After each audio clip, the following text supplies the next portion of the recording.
Olá, turma, tudo bem? Vamos finalizar a nossa conversa sobre a classificação do direito penal.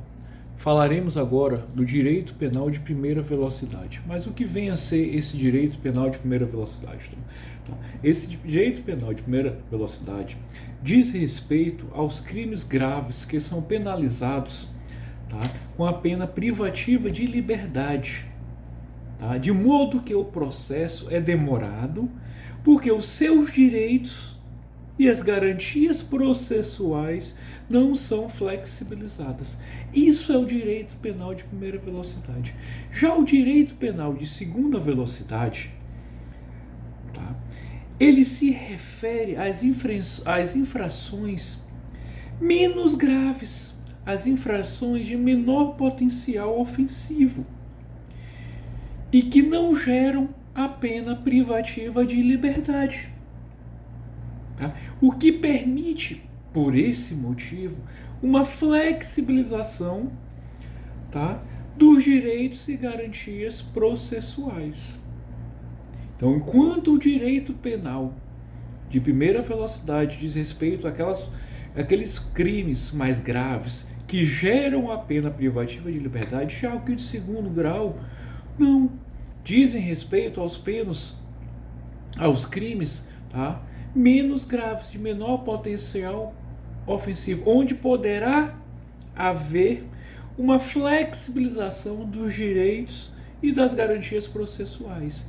Já o direito penal de terceira velocidade, ele irá mesclar o de primeiro e o de segundo grau.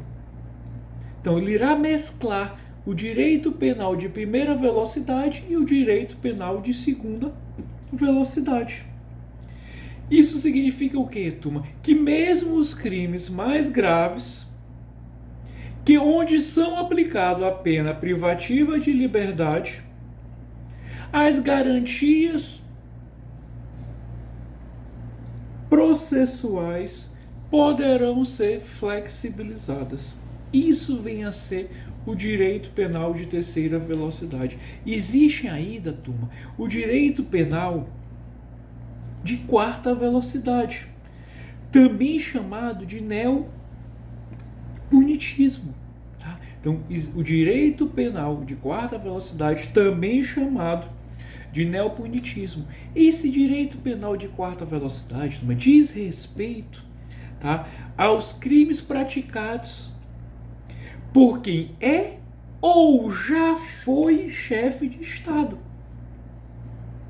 que viola os tratados internacionais sobre direitos humanos e que deverão ser julgados por um tribunal internacional.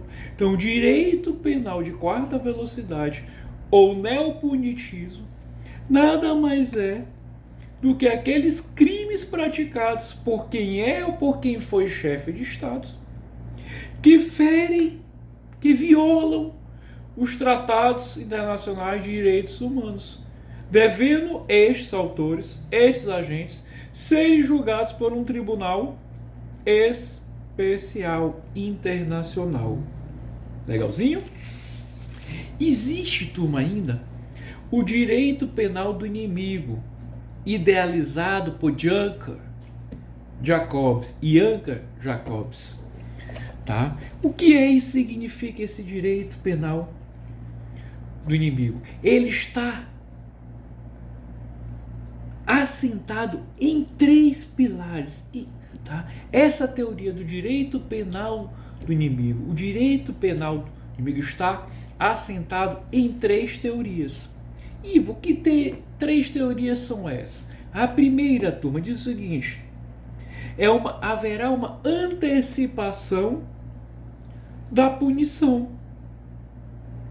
Haverá uma antecipação da punição. O outro, teremos uma desproporcionalidade das penas.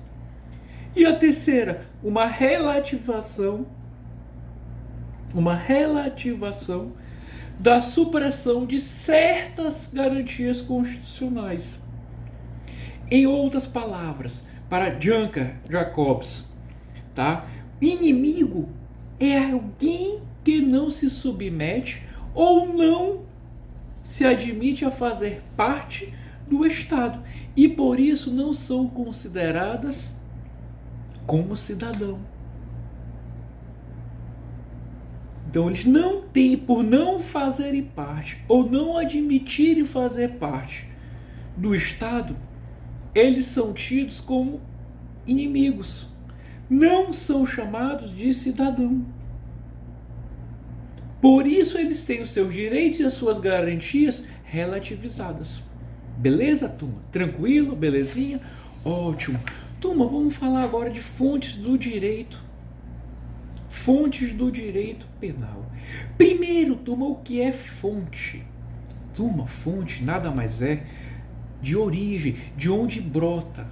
Um exemplo, quando nós vemos a fonte de uma água, é onde surge, é o nascente daquela água. A fonte de um rio é onde nasceu aquele rio, onde surgiu aquele rio, onde brotou aquele rio. Isso é fonte. Trazendo para o direito penal, para o nosso direito, fonte, tá? É de onde vai surgir o direito penal.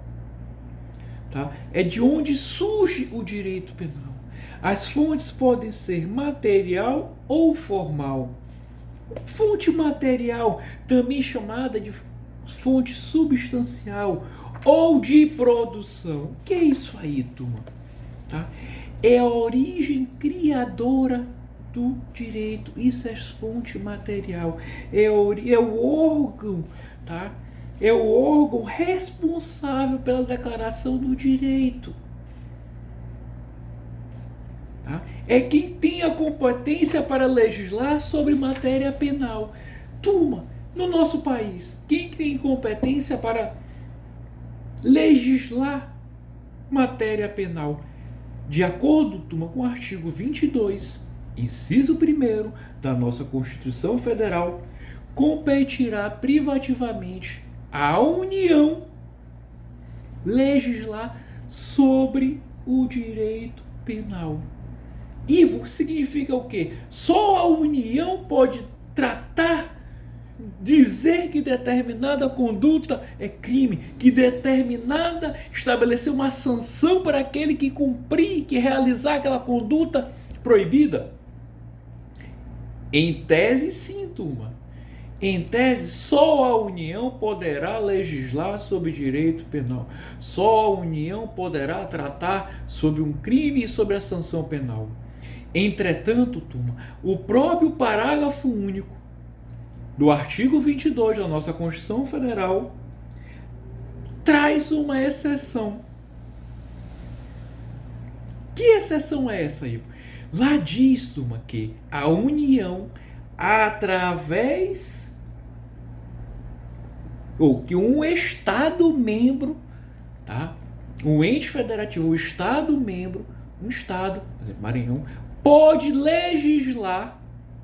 poderá legislar sobre questões específicas do direito penal, desde que eles sejam autorizados mediante uma lei complementar. Um exemplo, turma. Digamos que a União, através de uma legislação complementar, autoriza o Estado do Maranhão legislar sobre uma matéria ambiental, sobre uma vegetação específica do nosso Estado. O exemplo: a União autoriza que o Estado do Maranhão legisle em matéria penal sobre aquela pessoa que derrubar babaçu, uma vegetação nativa do nosso estado, babaçual.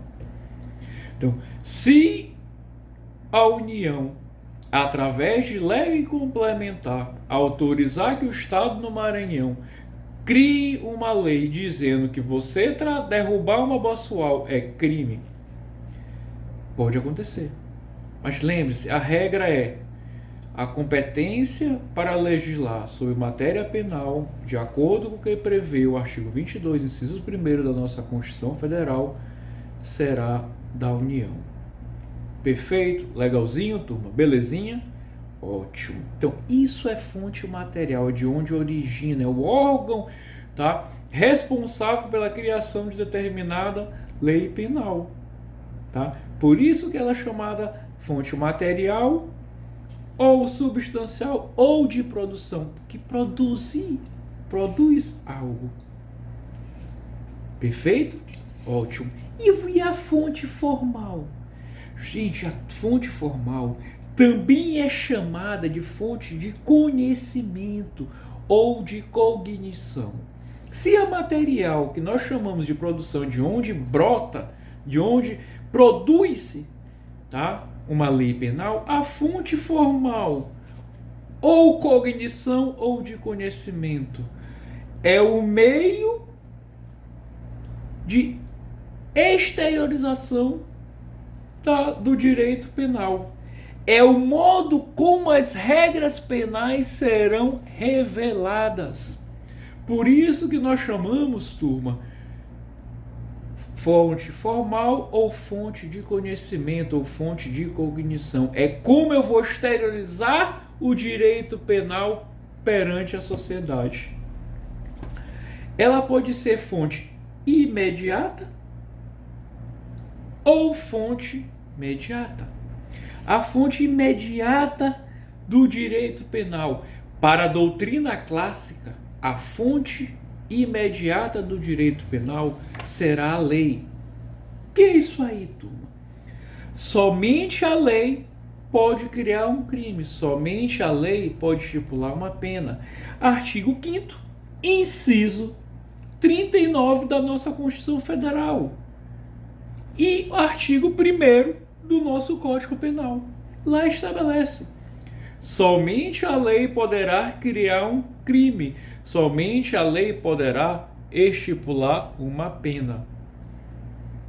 Por isso, então, como é que a lei, qual é a fonte imediata, como é que o direito penal irá se apresentar para o mundo? Para a doutrina clássica, ele irá se apresentar através da lei, porque só a lei pode criar um crime, só a lei pode estipular uma pena.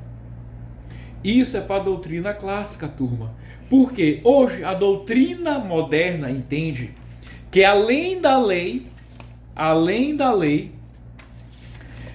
é considerada também uma fonte imediata, tá, do direito penal a Constituição Federal, os tratados internacionais de direito humano, as jurisprudências, os princípios gerais do direito e os complementos da norma penal em branco. Turma, pergunta-se: a Constituição pode criar um crime? Um tratado internacional pode estipular uma pena? E a jurisprudência? O que são jurisprudências? São decisões reiteradas dos tribunais. Será que um tribunal pode dizer que determinada conduta é um crime? Estipular através de uma decisão reiterada uma pena, uma sanção para uma conduta criminosa? E os princípios gerais do direito? Princípios são base. E os complementos das normas penais em branco? O que são normas penais em branco? Nós iremos ver mais para frente, mas só para adiantar para vocês. Norma penal em branco é aquela onde o preceito secundário necessita de um complemento. Tá? Então, turma, se nós analisarmos, tá, essa doutrina moderna, no meu modesto entendimento, está equivocada. A Constituição não vai criar um crime. Ela pode servir de base. Tá? Ela serve de base para que a lei crie um crime, crie uma sanção. Tá? Mas faço questão de repetir. A doutrina moderna aceita ou indica que é fonte material, fonte formal, perdoe-me,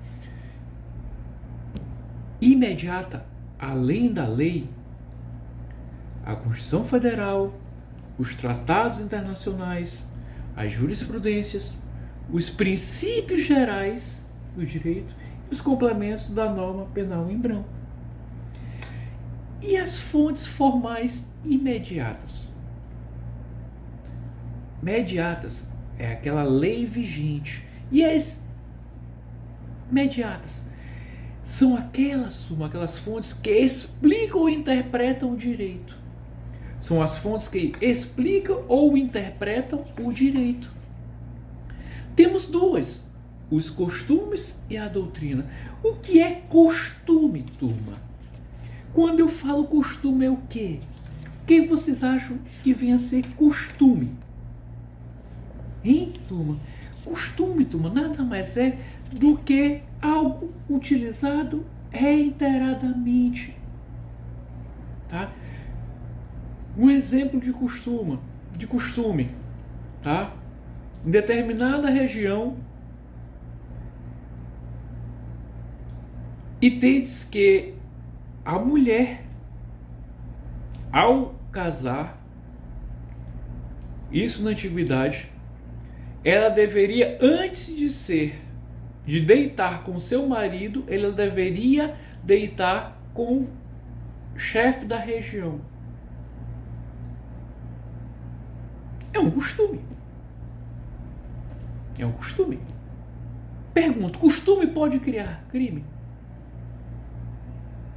Não. O costume, como acabamos de falar, é uma fonte formal mediata. Ela serve para explicar ou para interpretar o direito penal. Jamais irá criar um crime. Lembrando, turma, de acordo com o que diz o artigo 5º, inciso 39, e o parágrafo da Constituição Federal e o parágrafo 1º do nosso Código Penal, somente a lei pode criar um crime. Somente a lei pode estipular uma pena. Uma outra fonte formal mediata, a doutrina. O que é a doutrina? É o entendimento dos ordenadores do direito, dos estudiosos do direito. Uma doutrina não pode criar um crime, turma. Ele pode explicar. Por isso estamos reiterando aqui. É um exemplo de fonte formal mediata, que ela serve para explicar ou para interpretar o direito penal. Jamais a doutrina irá criar, isso estamos falando do nosso ordenamento jurídico, tá, turma? Tá? Estou falando do nosso ordenamento jurídico. Jamais ele irá criar, jamais a doutrina irá criar um crime. Jamais o costume vai dizer que determinada conduta é criminosa. Se não, essa conduta não for estipulada na lei como criminosa, não há crime. Não há crime se lei anterior que o preveja.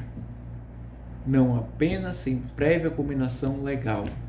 Princípio da legalidade ou da anterioridade, que veremos mais para frente. Belezinha, turma? Espero que tenham gostado dessa nossa micro aula. Tá? Estarei à disposição para tirar qualquer dúvida para vocês. Um abraço e até a próxima.